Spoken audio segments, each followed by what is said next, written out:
Cada día salen noticias en la prensa de que hay más obesos, más gente con sobrepeso y que sobre todo la población infantil ha crecido la obesidad en proporciones geométricas. Y lo único que se nos ocurre, o lo único que se les ocurre a los que tienen la capacidad de decidir, es hacer campañas de comer mejor. Si tienen ahí una herramienta tremenda, que es que el niño se mueva más. Después haga todas las campañas que quiera, pero es que tiene las instalaciones deportivas, tiene el profesorado. Lo único que necesitan es más carga horaria. Más tiempo. Bien, otra cosa, cambiando un poquito de tema, un tema que preocupa bastante a la opinión pública, pues diversos acontecimientos de todos conocidos, es el tema del doping. El doping el tema del dopaje a nivel internacional, a nivel nacional. Jurídicamente, ¿cómo está organizado eso? Es decir, digamos, ¿a qué niveles se hacen controles antidoping? Es decir, ¿en qué momento un deportista tiene que decir, cuidado con lo que tomo porque esto puede repercutir en que me descalifiquen? Cualquier deportista que participe en una competición oficial está obligado a pasar pruebas de dopaje, si así lo decide quien tiene la capacidad para hacerlo, que puede ser en algún caso la federación, y en muchos casos existe una comisión dentro del Consejo Superior de Deportes que es la que adopta estas decisiones, ¿no? Por lo tanto, la obligación no solo, además, de pasar los controles, sino de estar controlado permanentemente, para que le puedan hacer una visita los llamados vampiros y puedan sacarle los controles de sangre. Habría que preguntarse, hablando de la EPO, la eritropoyetina, que ha estado de moda como una de las sustancias prohibidas y que han usado futbolistas, que las han usado los ciclistas sobre todo, pues lo que había que preguntarse es si realmente esta sustancia está controlada o no. Yo digo, actualmente sí está controlada, pero es que esta sustancia ha estado en uso durante muchísimos años hasta que un día se le detectó. Lo que quiere decir que esos años anteriores ha habido deportistas que la han usado y que pues han obtenido victorias, han obtenido títulos y por lo tanto... ha habido un cambio de criterio. Y si esto pasó con la EPO, está pasando actualmente con otras sustancias que todavía no conocemos, y por una sencilla razón, porque los laboratorios van por delante. Es decir, los laboratorios están permanentemente buscando sustancias que puedan mejorar el rendimiento, o que puedan, sustancias enmascaradoras que no se descubran en los controles. Entonces yo estoy convencido que actualmente el deporte y algunos deportistas pues siguen dopándose, pero que los controles no son capaces de hacer detecciones, ¿no? De todas formas, una persona que se dopa no deja de ser un estafador. Sí, se parte del principio, ¿por qué existe el dopaje? Vamos a ver, el dopaje se vende diciendo que es para que todo el mundo compita en igualdad de oportunidades, porque está claro que si la sustancia te mejora, uno compite en mejor posición que otro, que no la toma. Y después también de prevención de la salud. Si por lo primero yo puedo estar de acuerdo, por lo segundo creo que es una falacia. Porque si realmente se quisiera prevenir la salud, se tendrían que modificar muchos reglamentos de competición y muchas exigencias, en cuanto que hay competiciones que se está poniendo permanentemente al sujeto en el límite de lo biológico, de lo asumible biológicamente. Lo que quiere decir que en muchos deportes, no quiero citar a ninguno para que nadie pues este señor, ese deporte está contra ese deporte. No, yo estoy a favor del deporte en general, pero hay determinadas modalidades que, practicadas desde el punto de vista de intensidad y cantidad, ponen al sujeto en lo límite de lo biológicamente asumible. Pasados los años tienen lo que se llama atropatías, es decir, secuelas por haber practicado de forma intensa ese deporte, lo que quiere decir que a lo mejor lo que había, si queremos realmente prevenir la salud del deportista, es no permitirle pues hacer determinados esfuerzos y determinadas exigencias biológicas que lo llevan a veces por intereses económicos y por otras razones a tener que doparse. Muy bien, una cosa que también hasta mucho de actualidad, sobre todo en estas épocas de crisis, es el tema de las deudas de los clubes. Sobre todo hablamos de clubes de fútbol, que es un poco poco donde está el epicentro, ¿no?, de las deudas. Obviamente, seguramente hay deudas en los clubes de balonmano, los clubes de baloncesto, de remo, pero bueno, parece que las más cuantiosas son los clubes de fútbol.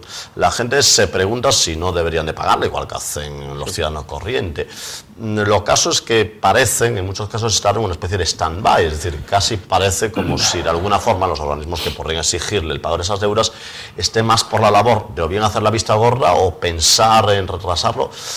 Eso es así. Aquí ha ocurrido en los últimos años dos temas que, a mi juicio, son las causas fundamentales de que, de nuevo, estemos ante un proceso de endeudamiento cada vez mayor, porque los clubes se siguen endeudando.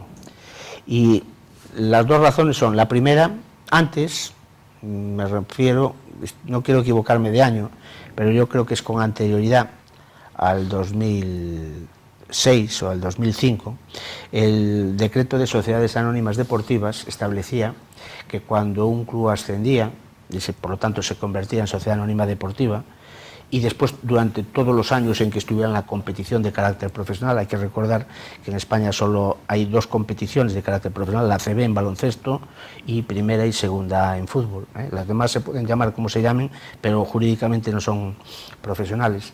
Pues las sociedades anónimas deportivas deberían, sus dirigentes, depositar un aval. De ahí vino como consecuencia aquellos hechos que todos recordaremos del Sevilla y del Celta, que por no depositar el aval, en principio fueron descendidos a Segunda B. Que provocó una rebelión ciudadana. Exactamente, y después se arregló de forma política y a través de una resolución del Consejo Superior de Deportes. Que no jurídica, claro. Exactamente, una resolución administrativa, y que eso derivó años más tarde en eliminar ese aval. Para mí eso fue un error, porque eso, si los dirigentes con aval ya se endeudan, que digamos sin aval, pues... Lo que harían muchos ciudadanos, si no nos exigiesen ningún tipo de aval para pedir préstamos, no vale. Claro, exactamente. Entonces, yo creo que esa es la causa principal, pero después hay una segunda causa, y es que quienes tenían la responsabilidad de hacer los controles, en su caso la Liga Profesional de Fútbol y en parte también el Consejo Superior de Deportes, no han ejercido el debido control y seguimiento. Han dejado que el proceso continuara, y hoy nos encontramos con una deuda importante, pues con la agencia tributaria, con la Seguridad Social, y está claro que pues, a ojos ciudadanos, si a un ciudadano le debe a la agencia tributaria o a la Seguridad Social, o un empresario tiene que pagar, e incluso a veces con recargo y con sanciones económicas, pues está claro que a los clubes debería de aplicarse lo mismo. Lo que ocurre, que vuelvo a repetir, el fútbol es más que un deporte, mueve pasiones, mueve intereses de todo tipo, y esa es la razón por la que pues, los políticos, los responsables, a veces han sido temerosos de realizar una acción coercitiva, porque bueno, pues tendrían en la calle a miles de personas. Es decir, un poco lo de que el ciudadano entra la pelotita, gana su equipo los colores, después incluso, y hay ejemplos que tampoco quiero citar, no le importa que el presidente o se lo lleve, o incluso que la situación del club económicamente esté pues para cerrar. Sí, podemos poner, yo creo que Álvaro Blanco es hablar un lenguaje muy encriptado, pero bueno, yo creo que todos nos hemos dado cuenta a lo que se refiere a ese club, que por cierto es de la ciudad donde él reside, supongo que serían unos clubes en lo que pensaba, pero de cualquier forma, ¿qué puede pasar en esos clubes que efectivamente se sabe que su situación económica es muy delicada? ¿Qué cree Álvaro Blanco? Pues parece que no pasa nada, ¿no? Es decir, yo creo que los hechos son muy claros, ¿no? Presidentes que han estado al frente de clubes que los han endeudado e incluso que se han ido.